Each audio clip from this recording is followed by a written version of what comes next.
मेरा लास्ट सवाल है सर, उस दिन जहाँ क्या कहते हैं अब 25 तारीख को अररिया से लौट रहे थे कुछ पत्रकार, तो वहाँ पे एक पत्रकार के साथ रोड में बहुत ज्यादा दुर्व्यवहार के साथ उनको मारा गया। ये तो बिहार के लॉ एंड ऑर्डर का मसला है और ये चौथा स्तंभ है। जिस देश में प्रेस को आज़ादी नहीं, वो देश आज़ाद होने के बाद भी गुलाम है। जिस मुल्क में प्रेस को इज्जत नहीं, वहाँ आवाम के दर्द की आवाज़ नहीं उठ सकती है। प्रेस मीडिया के लोग अपने जान पर जोखम लेकर चोरों के, गुंडों के, ब्लैक लिस्टेड लोगों के, करप्शन के खिलाफ आवाज़ उठाते हैं। ये वो पहरेदार है जो पुलिस से ज़्यादा समाज की पहरेदारी करता है। इसलिए इसके हिफाजत तो होनी चाहिए और ऐसे लोगों पर कार्रवाई होनी चाहिए। मीडिया के अच्छे साथियों, सलीके से खड़े हो जाओ।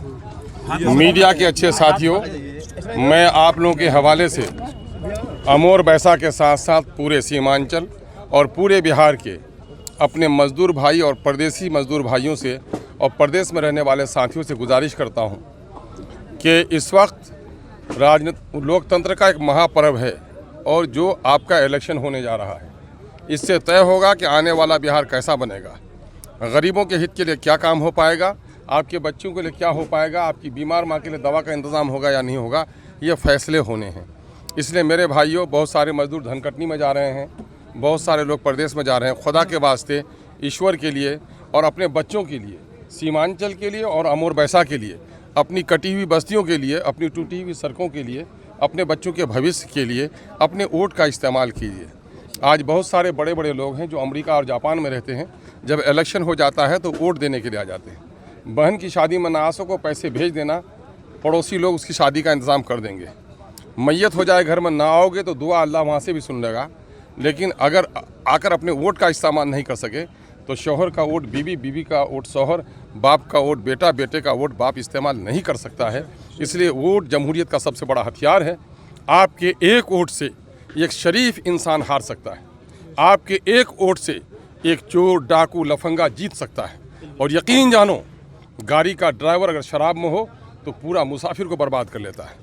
एक नेता आवारा हो तो पूरी कौम को तबाह बर्बाद कर देता है। इसलिए नेता चुनने का वक्त आया है।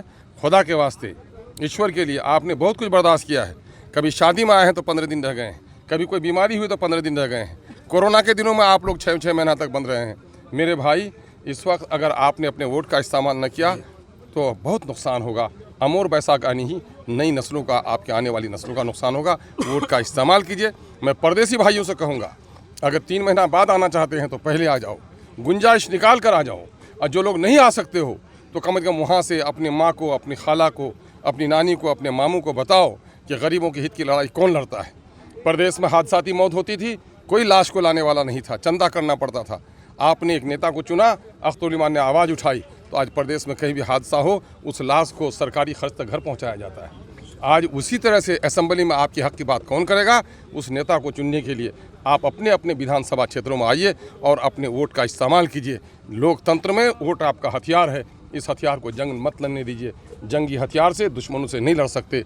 अपने हथियार को तेज़ कीजिए और इस इलेक्शन में ज़रूर भाग लीजिए। सर, जो भी पलायन करके जाने वाले हैं मजदूर लोग, उनको क्या बोलेंगे सर? क्योंकि उन्हीं को तो कह रहे हैं ना, मैं उन्हीं को कह रहा हूँ कि मेरे भाई, यकीनन है कि गरीबी ने हमको पलायन पर मजबूर किया है, लेकिन मेरे भाई, मेरे गरीबों की लड़ाई सिर्फ प्रदेश में कमाने से नहीं होगी। सरकार के इन जालिमा कानून और उन लोगों को जो लोग मुंह पर पट्टी बांध के रहते हैं, आपके इस जिल्लत और रुसवाई की आवाज़ नहीं उठा पाएंगे। इसलिए आप इस वक्त वोट का इस्तेमाल कीजिए ताकि आने वाले दिनों में आपके भविष्य के लिए अच्छा काम किया जा सके।